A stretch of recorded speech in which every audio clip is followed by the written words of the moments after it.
আমি দেখেছি অনেক ছেলেরা যারা একসময় প্রচুর কথা বলতো, সবার জন্য ভালো ভাবতো, সেই ছেলেগুলোই যেন আজকে চুপ করে যাচ্ছে। সেই ছেলেগুলোর জন্য মুখে আজকে হাসি নেই।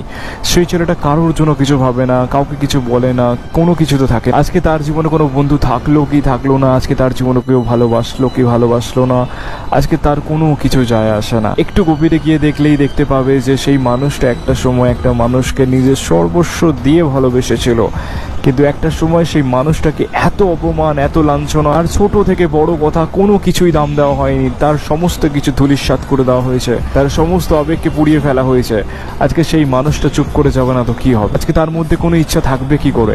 একটা মানুষ এসে সেই মানুষটাকে জ্যান্ত শেষ করে দিল। আজকে সেই মানুষটা শুধুমাত্র বাইরে থেকে বেঁচে আছে, আর ভেতর থেকে কি চলছে সেই মানুষটাই জানে। আজকে তাকে বেঁচে থাকতে হবে শুধুমাত্র তার পরিবারের জন্য। কারণ একটা ছেলে সারা জীবন অন্যের জন্য করে যায়, তাও সে নিজের জন্য কিছু চায় না, আর যাকে চেয়েছিল সে নিজের হয়নি।